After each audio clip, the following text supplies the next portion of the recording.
समय बड़ा बलवान कहानी। एक राजा था जिसने अपने राज्य में बड़ी क्रूरता से बहुत सारी दौलत इकट्ठा करके एक तरह से शाही खजाना अपने राज्य से बहुत दूर एक जंगल में बनाए तहखाने में खजाने को खुफिया तौर पर छुपा दिया। खजाने की सिर्फ 2 चाबियां थी। एक चाबी राजा के पास और एक चाबी उसके खास मंत्री के पास रहती थी। इन दोनों के अलावा किसी को भी उस खुफिया खजाने के बारे में नहीं पता था। एक रोज किसी को बिना बताए राजा अकेले अपने सेना और मंत्री के बिना उस जंगल में बने तहखाने में चला गया। खजाने को देख देख कर वह बहुत खुश हो रहा था। सोने की चमक उसे बहुत सुकून दे रही थी। उसी वक्त मंत्री भी उसी रास्ते से गुजर रहा था। तभी उसने देखा कि उस तहखाने का दरवाजा खुला हुआ था। वह हैरान हो गया और फिर उसे याद आया कि कल रात में जब खजाना देखने आया था तब शायद मुझसे खजाने का दरवाजा खुला रह गया होगा। उसने जल्दी जल्दी बाहर से उस तहखाने के दरवाजे को बंद कर दिया और वहां से चला गया। जब राजा खजाने को देखने के बाद संतुष्ट हुआ तो दरवाजे के पास गया तो उसने देखा कि ये क्या हुआ, दरवाजा तो बाहर से बंद है। उसने जोर जोर से दरवाजा पीटना शुरू किया, बहुत प्रयास किया, लेकिन राजा की आवाज उस जंगल में सुनने वाला कोई नहीं था।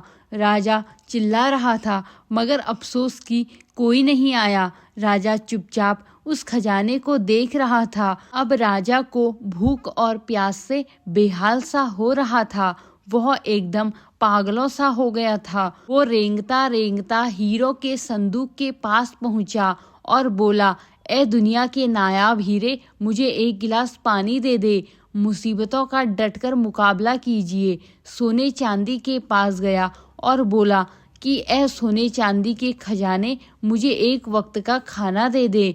राजा को एक पल ऐसा लगा जैसे हीरे मोती बोल रहे हैं कि तेरी सारी जिंदगी की कमाई एक गिलास पानी और एक वक्त का खाना भी नहीं दे पा रही है। राजा भूख से बेहोश हो गए।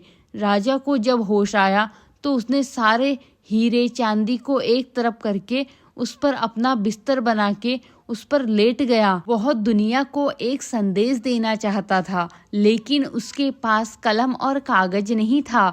उसने पत्थर से अपनी उंगली फोड़ खून से दीवार पर कुछ लिख दिया। राज्य में मंत्री और सभी लोग राजा को ढूंढने लगे। पूरी सेना राजा को ढूंढने में लग गई, लेकिन वो लोग असफल रहे। बहुत दिन तक जब राजा ना मिला तो मंत्री राजा के खजाने को देखने निकला। वह जंगल गया और दरवाजे को जैसे ही खोला उसमें से बहुत अजीब सी बदबू आई। मंत्री को कुछ समझ नहीं आया कि ये बदबू क्यों आ रही है। वो जैसे ही तहखाने के आगे बढ़ा तो उसने देखा कि राजा सोने चांदी के बिस्तर पर मरे हुए हैं और उसकी लाश को कीड़े मकोड़े खा रहे थे। मंत्री ने देखा कि राजा ने दीवार पर कुछ लिखा हुआ है। उस पर लिखा हुआ था कि ये सारी दौलत आपको एक गिलास पानी और एक वक्त का खाना नहीं दे सकती। यही अंतिम सच है। आपके साथ आपकी कर्मों की दौलत ही जाएगी। चाहे आप कितनी भी मेहनत से सोने हीरे चांदी इकट्ठा कर लो, सब यही रह जाएगी। इस कहानी से हमें यह सीख मिलती है, जो जीवन ऊपर वाले ने आपको उपहार के रूप में दिया है उसमें अच्छे कर्म कीजिए, लोगों की भलाई का काम कीजिए, बिना किसी स्वार्थ के जमा कीजिए। अच्छे कर्मों की अनमोल दौलत हमेशा आपका साथ देगी। धन्यवाद। ये कहानी आपको कैसी लगी कमेंट के माध्यम से ज़रूर बताएं और इस कहानी को ज़्यादा से ज़्यादा लोगों के साथ शेयर करें। धन्यवाद।